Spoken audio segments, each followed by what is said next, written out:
नमस्कार, आमने सामने न्यूज में आपका स्वागत है। मैं हूं दीप्ति थापा। आखिरकार जिस लम्हे का दुनिया को इंतजार था वो आ ही गया। महान बल्लेबाज और चैंपियन क्रिकेटर सचिन तेंदुलकर को राष्ट्रपति प्रणब मुखर्जी ने देश के सर्वोच्च नागरिक सम्मान भारत रत्न से नवाजा। साथ ही साथ वैज्ञानिक प्रोफेसर राव भारत रत्न पाने वाले तीसरे वैज्ञानिक बने। भारत रत्न देश का सबसे बड़ा नागरिक सम्मान है, जिसको पाने की चाहत में हर भारतीय नामुमकिन को मुमकिन करने में लग जाता है। इसी भारत रत्न के हकदार बने सदी के महान क्रिकेटर सचिन तेंदुलकर। जी हाँ, जिस लम्हे का दुनिया को था इंतजार, वो घड़ी आ गई जब सही मायनों में भारत के बहुमूल्य रत्न सचिन को राष्ट्रपति प्रणब मुखर्जी ने भारत रत्न से नवाजा। पिछले साल अंतर्राष्ट्रीय क्रिकेट को अलविदा कहने वाले सचिन ये सम्मान पाने वाले पहले खिलाड़ी बने।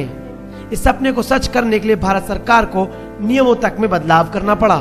राष्ट्रपति ने ऐतिहासिक दरबार हॉल में सचिन को यह सम्मान प्रदान किया। काले रंग की शेरवानी पहने तेंदुलकर अपनी पत्नी अंजलि और बेटी सारा के साथ आए थे। इससे पहले सचिन पद्म विभूषण से भी नवाजे जा चुके हैं। भारत रत्न पाने के बाद सचिन का कहना था कि भले ही उनका क्रिकेट करियर खत्म हो गया हो, लेकिन वह भारत के हितों के लिए बैटिंग करते रहेंगे ताकि देशवासियों को मुस्कुराने का मौका दे सकें। It's a biggest honor for me and I'm extremely delighted on receiving Bharat Ratna.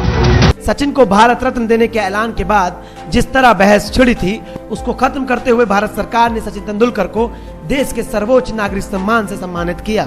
Sachin के साथ वैज्ञानिक प्रोफेसर राव को भी भारत रत्न पाने का गौरव मिला।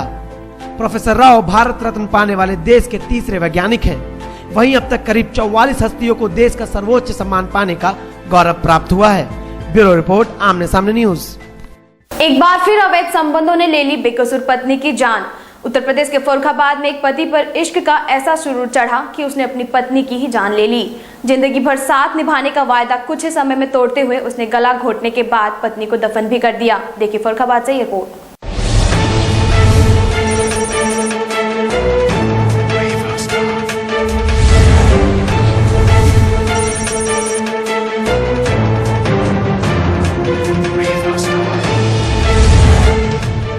अवैध संबंधों में बहा बेकसूर का खून, पति पत्नी और वो के फेर में गई पत्नी की जान।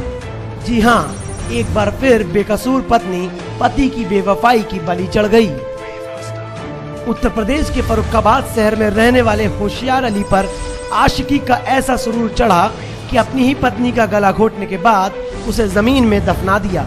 12 साल पहले फिरोजा बेगम ने जब होशियार अली से निकाह किया था, तब उसको यह अंदाजा भी नहीं था कि उसका शौहर उसके साथ बेवफाई करने के साथ साथ उसकी जान भी ले लेगा। बताते चले, होशियार अली का फिरोजा बेगम से दूसरा निकाह था, जो उसने पहली पत्नी की मौत के बाद किया था। कुछ दिन तो सब कुछ ठीक चला। उसी समय होशियार ने अपनी पहली पत्नी के पुत्र का निकाह बिहार की रहने वाली लड़की से करा दिया। लेकिन होशियार को आशिकी का ऐसा नशा चढ़ा कि अपनी बहू तक को नहीं छोड़ा। दोनों के बीच जल्द ही इश्क परवान चढ़ने लगा। इस अवैध संबंध के बारे में फिरोजा बेगम को जब पता चला तो उनके पैरों तले जमीन खिसक गई। कुछ दिन बाद होशियार की बहू वापस अपने मायके चली गई। इस पर उसने अपने पुत्र का दूसरा निकाह करा दिया। एक बार फिर होशियार ने वो ही किया जिसका फिरोजा को डर था। जल्दी एक बार फिर दूसरी बहू से भी होशियार के अवैध संबंध हो गए, जिसका फिरोजा बेगम ने विरोध भी किया। एक दिन फिरोजा ने होशियार को बहू के साथ आपत्तिजनक हालत में देख लिया, जिस पर दोनों के बीच काफी कहासुनी हुई। विवाद के बाद होशियार ने फावड़े से फिरोजा का सिर फाड़ दिया। इसके बाद दुपट्टे से गला घोटने के बाद खेत में ही दफन कर दिया। फिरोजा बेगम जब घर से लापता हो गईं, तब उनके भाई गुड्डू शेख ने पुलिस को सूचना दी। पुलिस द्वारा गिरफ्तार होने के बाद होशियार ने अपनी सारी काली करतूतों से पर्दा हटाया। फर्रुखाबाद से अमर साइमन की रिपोर्ट। ऑटो, टेम्पो और सिटी बस का सफर होगा सस्ता। सरकार ने एक बार फिर मतदाताओं को लुभाने के लिए सीएनजी के दामों में कटौती की है। वहीं दूसरी ओर यूपी के लखनऊ में 24 घंटे बाद भी शहरवासियों को इसका कोई फायदा नहीं मिल सका, जिसको लेकर लखनऊ के ऑटो और बस चालकों में काफी आक्रोश है। सरकार की एक और पहल जनता को लुभाने के लिए सीएनजी के दामों में कटौती। जी हां, सीएनजी के दाम घटने से ऑटो, टेम्पो और सिटी बस का सफर होगा सस्ता। जी हां, पेट्रोलियम मंत्री ने सीएनजी के दाम में 15 रुपए की कटौती कर ऑटो, टेम्पो और सिटी बस का सफर हुआ सस्ता। केंद्रीय पेट्रोलियम मंत्री वीरप्पा मोइली ने सीएनजी के दामों में 15 रुपए प्रति किलोग्राम तक घटाए जाने का फरमान जारी किया। जिससे ऑटो टेम्पो के किराए में 3 रुपए की कमी आएगी। वहीं यूपी के लखनऊ में 24 घंटे हो जाने के बाद भी सीएनजी के दामों में कोई कटौती नहीं पाई गई, जबकि ग्रीन गैस कंपनी ने इसमें 2 से 3 दिन और लगने के संकेत दिए हैं। इस समय हम नादरगंज ग्रीन गैस सर्विस के सामने खड़े हुए हैं, जहां पर सीएनजी के इंतजार में गाड़ियों की लंबी कतार लगी हुई है। राय यह है कि पहले तो इन्होंने बोला था पेपर पे 15 रुपए कम होंगे, उसके बावजूद अभी 15 रुपए कम नहीं किया है, अभी 68 रुपए में दे रहे हैं, जिसकी वजह से शहर वासियों को सफर करने में काफी परेशानियों का सामना करना पड़ रहा है। पेपर में निकला हुआ यहाँ अभी फिलहाल घटे नहीं है। सुबह बात पूछा था कई लोगों से, तो वो कह रहे थे कि घटेंगे। अब कब घटेंगे, ये रात से घटेंगे या 2 दिन बाद घटेंगे। यहाँ पर सीएनजी की वर्तमान दर 67.81 रुपए प्रति घन किलोग्राम है, जिसको लेकर ऑटो, टेम्पो और सिटी बस चालकों में बहुत आक्रोश पाया गया। वहीं दूसरी ओर सरकार जनता में अपनी छाप बनाने के लिए नए नए हथकंडे अपना रही है। यहाँ पर सीएनजी की वही पुराने दरें लागू है, जिसको लेकर ऑटो चालकों में काफी हड़कंप सा मचा है। मैं फैयाज हुसैन, कैमरामैन मनीष प्रजापति के साथ आमने सामने न्यूज लखनऊ। अब वक्त हो चला थोड़े से ब्रेक का। ब्रेक के बाद देखेंगे कुछ और नई खबरें, तब तक देखते रहिए आमने सामने न्यूज। एक महल हो सपनों का, आपके इस सपने को साकार करने के लिए हम आए हैं। हम हैं राज कंस्ट्रक्शन कंपनी। नोएडा, दिल्ली, पूरे भारत में हम मकान नहीं घर बनाते हैं, क्योंकि हम हैं राज कंस्ट्रक्शन कंपनी। अधिक जानकारी के लिए हमारे नंबरों पर संपर्क कर सकते हैं।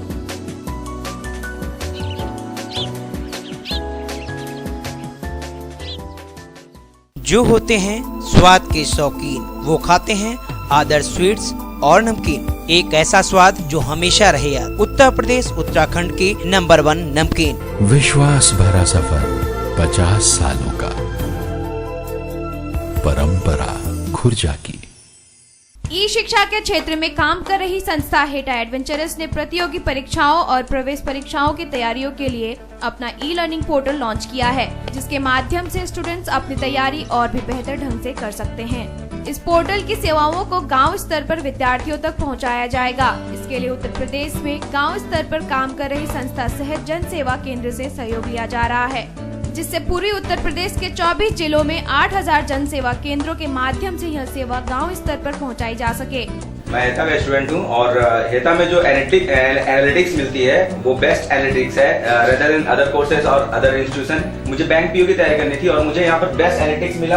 स्पीड टेस्ट यहाँ की बेस्ट है और हर कोर्स के सिलेबस मिल जाते हैं। I am fully satisfied with hetaonline.com।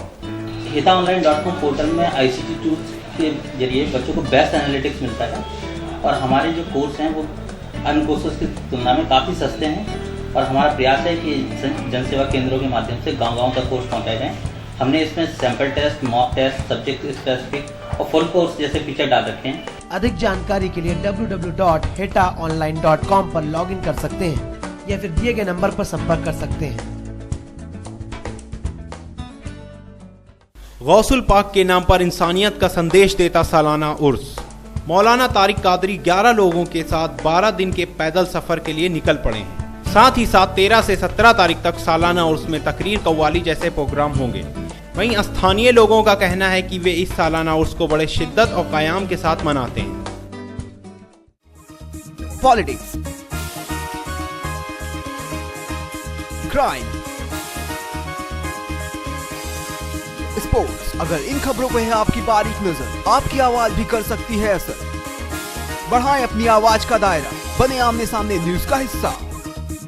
इस कार्यक्रम के प्रायोजक हैं राज कंस्ट्रक्शन कंपनी। हम बनाते हैं सपनों का घर। ब्रेक के बाद फिर आपका स्वागत है। बिहार के समस्तीपुर में भीषण रेल दुर्घटना सामने आई, जहां कटिहार अमृतसर एक्सप्रेस पर रेलवे पैदल पुल गिर गया। पुल के गिरने का कारण उसकी जर्जर अवस्था बताई जा रही है। देखिए रिपोर्ट। लगातार बढ़ रही रेल दुर्घटनाएं रेल मंत्रालय के सुरक्षा वादों की पोल खोल रही हैं। जहां दूसरे देश 400 किलोमीटर प्रति घंटे की रफ्तार से रेल को दौड़ाने में कामयाब हो रहे हैं, वहीं देश में रोज बर रोज रेल दुर्घटनाएं सामने आती हैं। कभी रेल प्रशासन की नाकामी से तो कभी संचालक विभाग की लापरवाही से बेकसूरों को जान से हाथ धोना पड़ता है। रेल दुर्घटना का ताजा मामला सामने आया बिहार के समस्तीपुर में, जहां माधुरी चौक स्थित रेलवे पैदल पुल कटिहार अमृतसर एक्सप्रेस पर आ गिरा। बताते चले काफी समय से ये पुल जर्जर हालत में था और प्रशासन ने इसकी मरम्मत कराने की जरूरत नहीं समझी। इसी लापरवाही के चलते पुल चलती ट्रेन पर आ गिरा। कटिहार अमृतसर एक्सप्रेस जैसे ही समस्तीपुर से बरौनी के लिए रवाना हुई, तभी माधुरी चौक पर अचानक रेलवे पैदल पुल चलती ट्रेन पर गिर गया, जिसकी वजह से पुल के साथ साथ ट्रेन की कई बोगियां क्षतिग्रस्त हो गईं। इस पूरी दुर्घटना में किसी भी यात्री के घायल होने की खबर नहीं है। वहीं रेल प्रशासन कुछ भी बोलने से बच रहा है। ब्यूरो रिपोर्ट, आमने सामने न्यूज, समस्तीपुर, बिहार। इस बुलेटिन में फिलहाल सिर्फ इतना ही। कल फिर मिलेंगे कुछ और नई खबरों के साथ। तब तक के लिए मुझे यानी दीप्ति थापा को दीजिए इजाजत। नमस्कार।